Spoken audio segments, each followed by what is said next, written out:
Pandian store இன்னைக்கான சீரியல்ல லஞ்சம் வாங்கியது அம்பலம். அதிகாரிகளிடம் இருந்து எஸ்கேப் ஆகி மீனாவிடம் மாட்டிய செந்தில். ஆமாங்க, பாண்டியன் ஸ்டோர் சீரியல்ல செந்தில் ஆபீஸ்ல ரைடு நடத்தின விவகாரத்துல மீனா தெரிஞ்சுக்கிட்டாங்க. சீரியல்ல இன்னைக்கு என்ன நடந்ததுன்னு பாத்தீங்கன்னா, செந்தில் அலுவலகத்துல விஜிலன்ஸ் அதிகாரிகள் திடீர்னு சோதனைக்கு வந்தாங்க. அப்போது ஜஸ்ட் மிஸ்ல எஸ்கேப் ஆகி இருந்தாரு இந்த செந்தில். அவருடன் வேலை பார்க்கும் 3 அதிகாரிகளையும் லஞ்சம் வாங்கிய குற்றத்துக்காக கைது செஞ்சு ஜெயிலுக்கு கூட்டிட்டு போயிட்டாங்க. இந்த விஷயம் நியூஸ் சேனலுக்கு தெரிஞ்சு டெலிகாஸ்ட் ஆனதுல அதிகாரிகளை பார்த்து நடுங்கி போன செந்தில் என்ன செய்யறதுன்னு தெரியாம இருந்தாரு. இந்த விவகாரம் தொடர்பாக அங்கங்க பரபரப்பா பேசிட்டு இருந்தாங்க. இதை அடுத்து இன்னைக்கான எபிசோட்ல என்ன நடந்தது அப்படின்றத நம்ம பார்க்க போறோம்.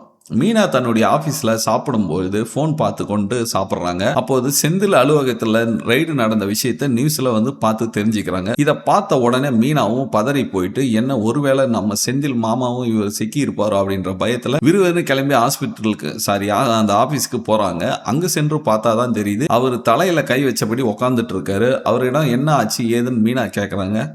அப்போது அவர் சொல்றாரு, தனக்கு இங்க இருந்தா எனக்கு ரொம்ப படபடப்பா இருக்குது, வா நம்ம வீட்டுக்கு போயிடலாம் அப்படின்னு சொல்லிட்டு செந்தில் மீனாவை கூட்டிட்டு வீட்டுக்கு போறாரு. வீட்டுக்கு வந்த பிறகு பதற்றத்தோட இருக்கிறாரு செந்தில். அவரிடம் என்ன ஆச்சு, ஏன் இப்படி இருக்கிறீங்க அப்படின்ற மீனா கேட்கறாங்க. அப்போதான் நான் லஞ்சம் வாங்கின விஷயத்த சொல்லிடுவேணும் அப்படின்னு தெரிஞ்சுக்கிட்டு சொல்லியும் முடிச்சிடுறாரு. இந்த மாதிரி நான் ஆபீஸ்ல இவ்வளவு நாள் லஞ்சம் தான் வாங்கிட்டு இருந்தேன், எனக்கு என்னவோ தெரியல, இன்னைக்கு நான் மிஸ் ஆயிட்டேன், ஜஸ்ட் மிஸ்ல ஆயிட்டேன் அப்படின்ற மாதிரி சொல்றாரு. இதை கேட்டதும் மீனா ரொம்பவுமே அதிர்ச்சி அடைந்துறாங்க. அப்போ வீட்டில் இருந்த பணம் லஞ்ச பணமா அப்படின்னு கேட்கும்பொழுது அதற்கு ஆமா, அது நான் வாங்கின லஞ்ச பணம் தான் அப்படின்ற மாதிரி செந்திலும் சொல்லிடுறாரு. இதை கேட்ட கடும் கோபத்துல இருக்கிறாங்க மீனா. உங்களை நினைச்சா எனக்கு ரொம்பவுமே அசிங்கமா இருக்குதுங்க, இப்படி லஞ்சம் வாங்கிட்டு இருக்கிறீங்களேன்னு சொல்லி வீட்டுல இருந்து கிளம்பி அவங்க வெளியே போயிடுறாங்க.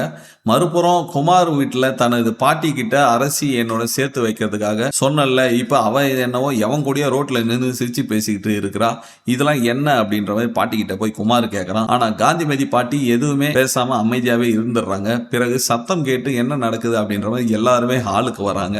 அப்பதான் குமாரை திட்டுறாரு சக்திவேல். உடனே குமார் தான் மட்டும்தான் கல்யாணம் ஆகாம இருக்கேன், என்னோட நண்பர்கள் எல்லாமே குழந்தையை பெற்றுக்கிட்டு அவனும் ஸ்கூல் படிக்க வைக்கிறானுங்க, ஜாலியா ஃபேமிலியோட இருக்கானுங்க அப்படின்ற மாதிரி ஒரே புலம்புறான். இன்னொரு பக்கம் மாடிக்கு செல்லும் குமாரை தனியாக சந்தித்து பேசுற காந்திமதி, முதல்ல நீ அரசு கிட்ட பாசமா நடந்துக்கோ, அப்பதான் அவன் மனசுல இடம் பிடிக்க முடியும் அப்படின்ற மாதிரி ஒரு சில ஐடியாவை கொடுத்து அவனை திருத்த பாக்குறாங்க. இன்னொரு பக்கம் ராஜி வீட்டுல உட்காந்துட்டு காய்கறி வெட்டிட்டு இருக்காங்க. அப்போது அங்க வரும் கதிருடன் ஒரு ரிசல்ட் பத்தி பேச ஆரம்பிக்கிறாங்க. அதாவது இன்னும் 2 நாள்ல உனக்கு ரிசல்ட் வரப்போகுது, உன்னுடைய ரிசல்ட்டுக்காக நானும் வெயிட் பண்ணிட்டு இருக்கேன் அப்படின்ற மாதிரி கதிரும் அங்க சொல்லிடுறாரு. அதை கேட்ட ராஜி ரொம்பவுமே பதட்டம் அடைகிறாங்க. என்னது ரிசல்ட் இன்னும் 2 நாள்ல வரப்போகுதா, நான் எப்படி எழுதியிருக்கிறேனே தெரியலையே, என் கதை என்ன ஆக போகுதுன்னே தெரியல அப்படின்ற மாதிரி ரொம்ப பதற்றத்தோடும் பயத்தோடையும் இருக்கிறாங்க.